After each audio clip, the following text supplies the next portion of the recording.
is Diaspora Digital Media. I am Lydia Odada. First, the headlines. The federal government renames Minna Airport. Presidency debunks budget padding. Senator Abdul Ningi disowned. El Salvador becomes one of the wealthiest countries in the world.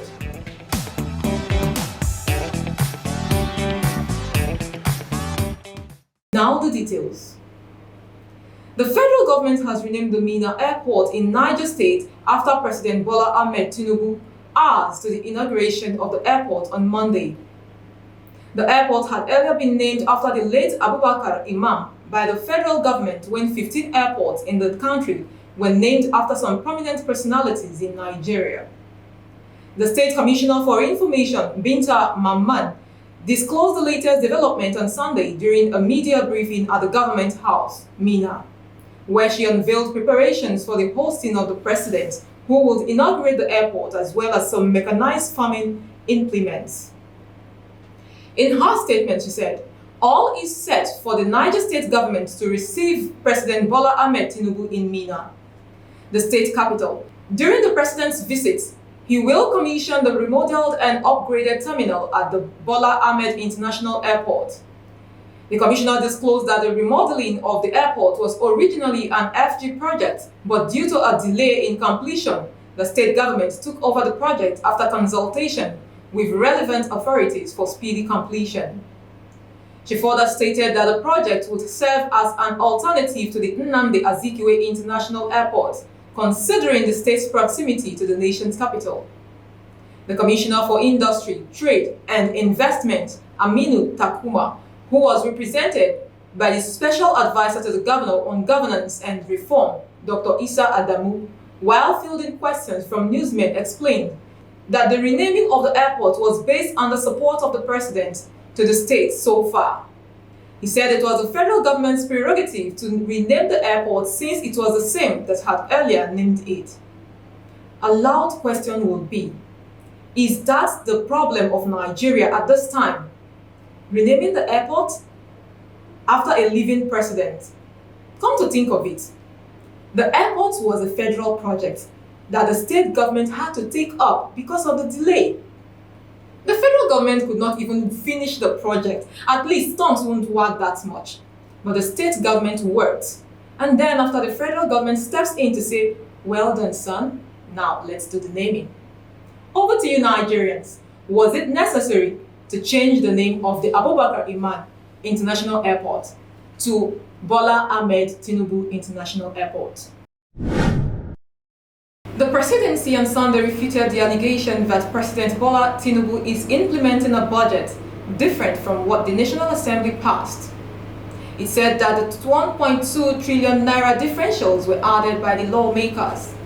The presidency also dismissed the claim that the 2024 budget being implemented by President Tinubu is anti-NAV. The rebuttal was disclosed in a statement issued by the Special Advisor to the President on Information and Strategy, Mr. Bayo Onanuga. Onanuga said Mr. President is running a government that is fair and equitable to every part and segment of Nigeria, adding that in terms of funding, distribution of capital and priority projects, the 2024 Appropriation Act was not drafted against any section of the country. Speaking further in the statement, he explained that the North as an integral part of the country is well captured in all areas, from security to agriculture, healthcare to education, and other important infrastructures such as roads, rail, dams, power and irrigation projects to support all year-round agriculture. Part of the statement reads, following the false claims made by Senator Abdul Ningi, representing Bauchi Central, that President Bola Tinubu-led federal government is operating two versions of the 2024 budget, we consider it appropriate to inform Nigerians that there is no truth whatsoever in the allegation. Acting under the banner of Northern Senators Forum, Senator Ningi falsely claims in an interview he granted BBC Hausa Service that the National Assembly debated and passed 25 trillion naira as 2024 budget and not the 28.7 trillion naira that is being implemented by the federal government. To begin with, President Tinubu on November 29, 2023 presented a budget of 27.5 trillion naira to the joint session of the National Assembly, made up of 9.92 trillion naira recurrent expenditure, debt service 8.25 trillion, and capital expenditure 8.7 trillion naira. This was widely reported. He did not present a budget of 25 trillion naira, contrary to the strange view expressed by Senator Ningi. There was no way the Senate could have debated and passed a 25 trillion naira budget that was not presented to the National Assembly. We don't expect a ranking senator not to pay due attention to details before making wild claims. It is also important to let Nigerians know that the budget that President Tinubu signed into law on the 1st of January 2024, as passed by the National Assembly, was 28.7 trillion. The National Assembly, in its wisdom, increased the amount proposed by the executive by 1.2 trillion naira. In the spirit of democracy, which allows give and take, President Tinubu didn't withhold his assent to the appropriation bill as passed by the National Assembly. We want to stress that if the budget figure was increased and made to be different from what the executive proposed, it was the National Assembly that jacked it up in exercise of its power of appropriation. On the uncharitable claim that the 2024 budget was anti-enough, we found such position as canvassed by Senator Ningi as too far-fetched and unbecoming of a leader of his status. President Tinubu is leading a government that is fair and equitable to every part of Nigeria. In terms of funding, distribution of capital and priority projects, the 2024 Appropriation Act was not skewed against any section of the country. He said it is concerning that the Senator of the Federal Republic of Nigeria can employ such primordial antics to fuel divisive rhetoric at a time well-meaning Nigerians are joining hands with President Tinubu to raise the spirit of national cohesion, unity and inclusive politics.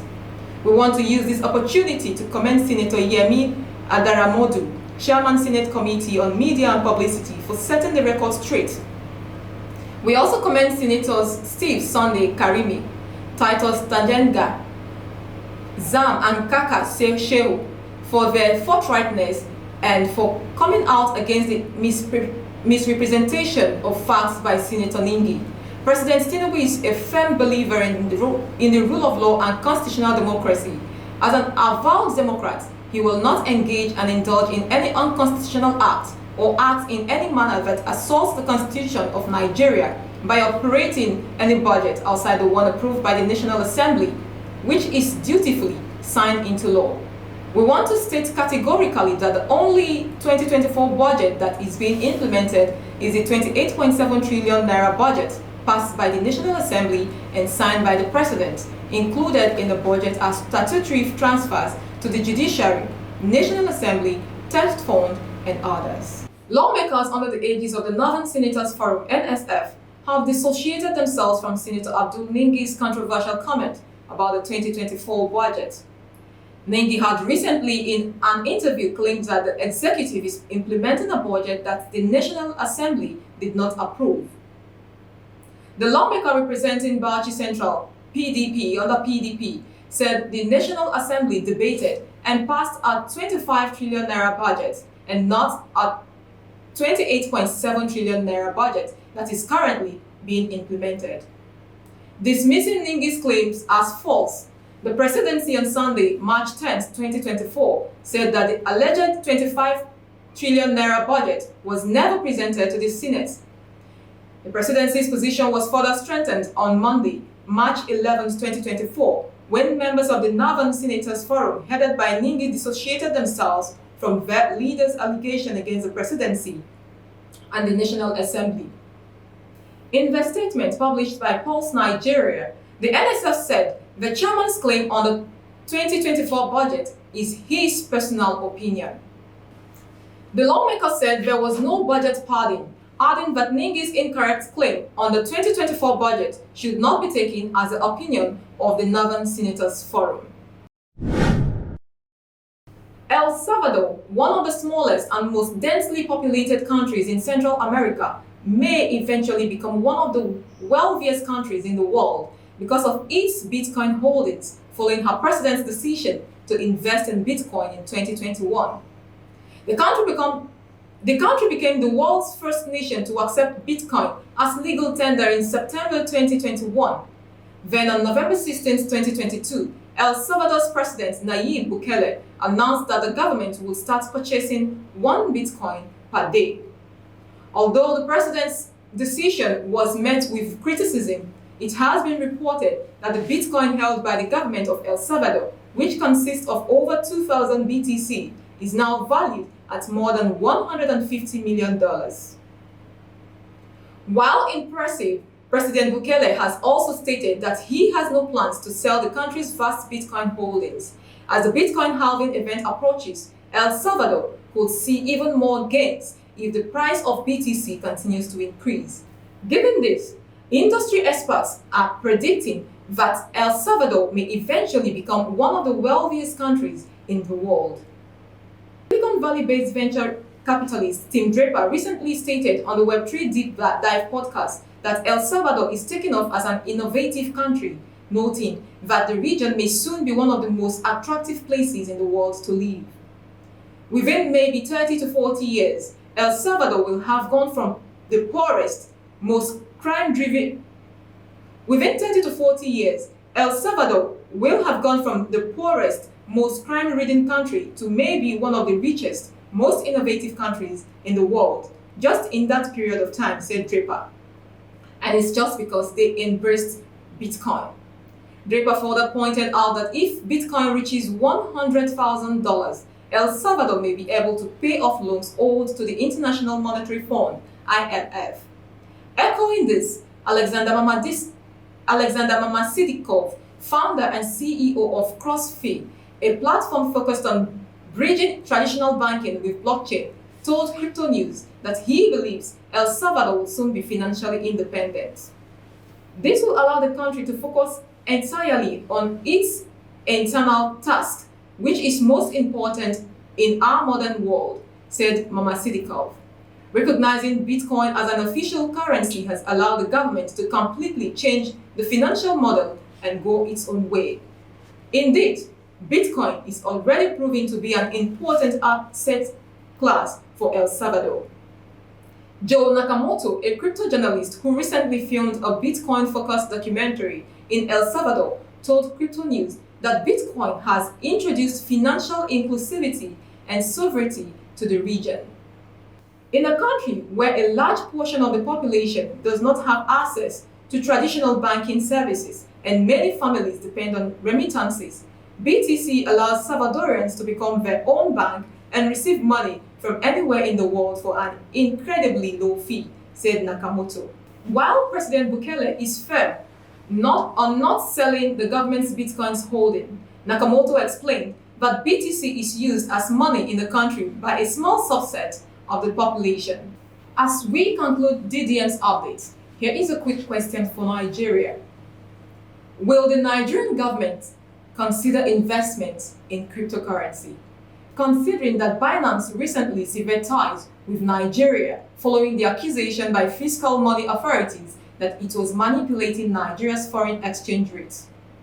Will the Nigerian government make policies that will favor Nigerians in crypto space and encourage other crypto moguls to partner with the nation? With this, we'll call it a wrap on DDM's update. I am Lydia Odwada saying thank you for staying with us.